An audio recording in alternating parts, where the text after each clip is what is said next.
What's going on, everyone? So the Los Angeles Lakers are 3 weeks away from that December 15th date.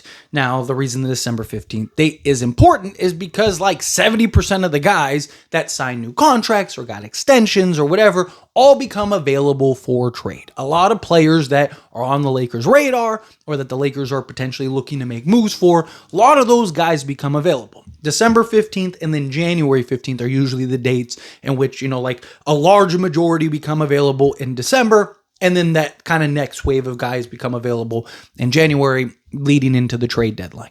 But we've seen in past years, Lakers do a kind of late December, maybe even early January trade, right? Like after December 15th, you see the Lakers start to make trades, start to make moves, start to kind of, a Dorian Finney-Smith, a Rui Hachimura, like guys like that early trade to bring in a guy, kind of evaluate for another couple weeks leading into the trade deadline, and then go make that next kind of big splash or big move or go get that and secure that guy, right? So to me, just based on the history and what we've seen from the Lakers in the past, December 15th is a very specific date for the Lakers because, again, Rob Pelinka usually likes to make an early move, an early trade to try to solve one of the needs, and then, again, can kind of take a step back, evaluate a little bit, and get into it. But what this does is it basically gives us 3 weeks to further evaluate and see.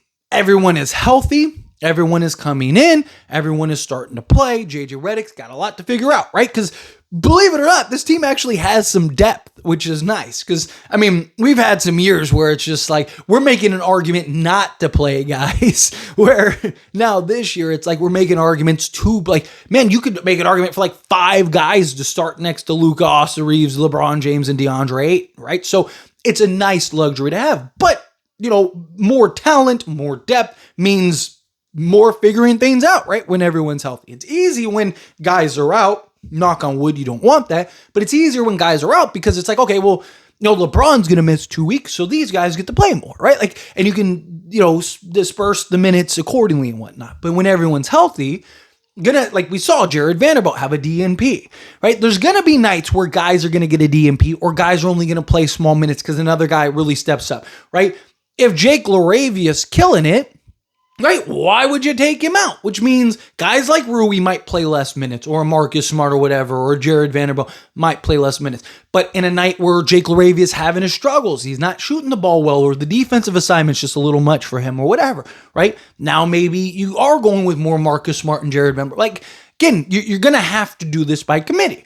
JJ Redick's also going to have to figure out kind of those 5-man groups, right? I've talked about you need those units. Like, what is your Reeves unit? What is it when Austin Reeves is the primary ball handler? He's out there. He's running the show. What are the other 4 guys alongside him? Same thing with Luka. Same thing with LeBron. Obviously, you have your starters. So you're going to have Luka, LeBron, and Austin Reeves out there at the same time to start games, to finish games, things like that. But what about all the in-betweens, right? Like you look at, say, Austin Reeves. Austin Reeves plays really well off of DeAndre Ayton, Jake LaRavia, LeBron James. We saw Jake LaRavia and DeAndre Ayton play really well off of LeBron. So if it's me, I'm looking at that and going like, okay, Austin Reeves, LeBron James, DeAndre Ayton, and Jake LaRavia are 4 out of those 5. Who's that 5th guy? Maybe it's a Gabe Vincent. Maybe it is a Rui Hachimura. Maybe, you know what I mean? Like, you can kind of mix and match. Same thing with the Luka, right? Luka's plays really, like Jackson Hayes plays really well off of him. Rui has really feasted with him. Marcus Smart. Okay, you have those 4 guys. Okay, who's that 5th guy? Maybe it is, again, a Gabe Vincent, a Jared Vanderbilt, or whomever, right? So you need to find those lineups, find those different rotations.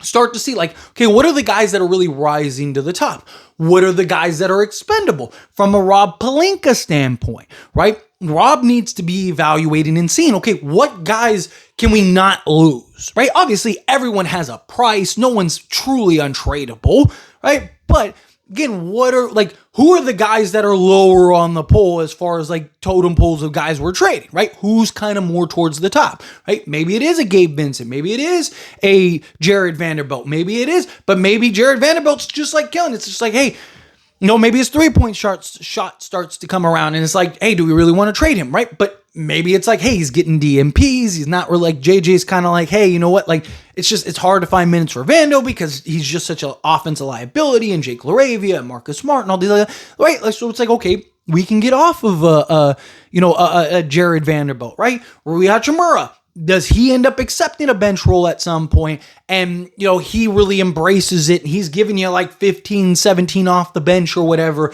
and he's killing it. And it's like, do we really want to get rid of Rui? Maybe we're looking for trades where we're keeping Rui. And, again, all of these things, you have basically, just under a month, really kind of figure out and evaluate, really kind of see, right? My concern is the Lakers, because you look at the Lakers schedule, it is pretty cushioned. Right? Lakers should win a lot of games here coming up. My concern is the Lakers go, 8-0 or 9-game win streak, or, extended like you're seeing Detroit doing right now, where they go on 11 or 12 straight games, and then Rob Pelinka's like, we're good, and just kicks his legs up. I'm hoping that the more we win and seeing the success and how well we're playing, even without LeBron, Luka, Austin Reeves at times, all these things, right? My hope is that the Lakers are able to recognize and see and go, hey, this is a great opportunity to really solve and go for this push, because we have a chance to win a championship. Lakers have looked like one of the top, 5 teams and 7 teams in all of basketball, right? Like, you look at these teams, Detroit's been really good this season. Outside of Detroit, like, everyone in the East is kind of like equally bad. Like no one's really standing out in the East besides Detroit. Even Cavs have kind of fallen back a little bit, right? So like, you look at, Detroit, obviously OKC, Denver, Houston, the Lakers, San Antonio's been really good this year. Like, there's a handful of teams that, you could argue are kind of in the mix with it, but the Lakers, in my opinion, have been one of the top 5 teams in all of basketball. They had the 5th toughest schedule, despite all the injuries and everything, continued to win, right? I'm hoping that we don't look at all this and go you know what, we're good, right? Everyone's healthy, everyone's back, we're on an 11-game win streak or whatever, or we've won, 15 out of 17 games leading into December 15th, or I think we have 16 games, but you get the point, right? My concern is we get into that and it's oh no, we're one of the 3 best teams in all of basketball, right? No, I hope that Rob Pelinka, JJ Redick, everybody identifies, because there's clear holes. Don't get me wrong. Can this Lakers team win a championship as is? Absolutely. I believe so, right? Once you get into the playoffs, it's a very different game. Luka, this version of Luka, the key is Austin Reeves, right? Can Austin Reeves stay to the level in which we need him to stay? If he can continue to play the way he's been playing, yes, absolutely. If what we've seen from the Lakers, everyone does that, right? LeBron's healthy, Luka's Luka, Austin Reeves is Austin Reeves. Lakers can absolutely win a championship as is, without any trades, without any moves, without anything, right? However, that doesn't mean you're in the best position to. That doesn't mean that, you can't be better, right? That doesn't mean that you can't, if you can properly solve the needs. But again, obviously I want to get a high-end guy. An Andrew Wiggins, a Herb Jones, a Trey Murphy, Miles Bridges, right? Guys like that. Perfect world, you get somebody like that. But even if you don't, can you get at least, maybe 2 kind of lower tier guys, right? Can you get a Matisse Thybulle and a Haywood Highsmith, or a Keon Ellis, who's somebody I really like, right? Keon Ellis and a, Haywood Highsmith, somebody like that, right? To where, you didn't get kind of the high-end guy, but you could start a Keon Ellis as that, in that Caruso role for you, just being that point of attack defensive guy, versatility, knock down the 3 ball, hustle, do the dirty work, be that grit guy, right? Kind of do it by committee. Now you have a Keon Ellis and a Haywood Highsmith and a Marcus Smart and whoever else, Jake LaRavia, all able to play that role. Maybe a Duke Thero along the way. It's why I kind of want to see the Lakers give him more opportunities, give him more shine. What if he's able to step up and play big for you and able to slot into that role for you, right? So again, there's a lot of things that I just kind of look at with this Lakers team, and they have clear needs. Now, again, you kind of got these 3 weeks.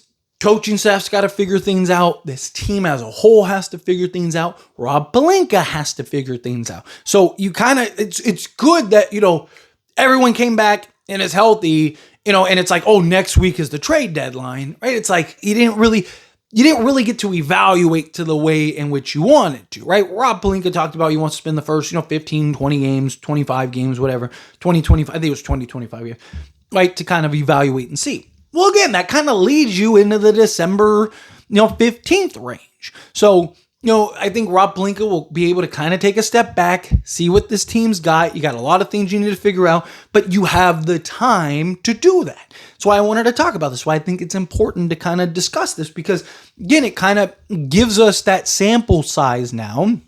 Assuming everyone stays healthy, which knock on wood, gives us that sample size now to really kind of gauge and see, okay, who are the guys that are rising to the top? Like, what if Gabe Vincent does look like Miami Gabe and he's shooting 38% from 3-point range and is that point of attack guy and stuff, and it's like, do we really want to get off of him, right? Maybe we're looking to trade other guys. Maybe you don't need that high-end guy. Maybe you need that second-tier guy, right? Or a Dude Theroux emerges, or Jake LaRavia kind of takes another leap and step, right? Like, there's a lot of questions with a lot of guys still that, we're going to get to see how this kind of progresses and plays out. So be patient, let things develop. Got these 3 weeks, get into action, and then make, an educated decision around the December 15th time. That's kind of the idea. But anyway, as always, this is a discussion. I pass a question to you. Let me know your thoughts and opinions down in the comments. That being said, if you haven't liked this video, hit that like button. Helps me out. Lets me enjoy these types of videos. Truly appreciate it. Not subscribe channel, hit that subscribe button.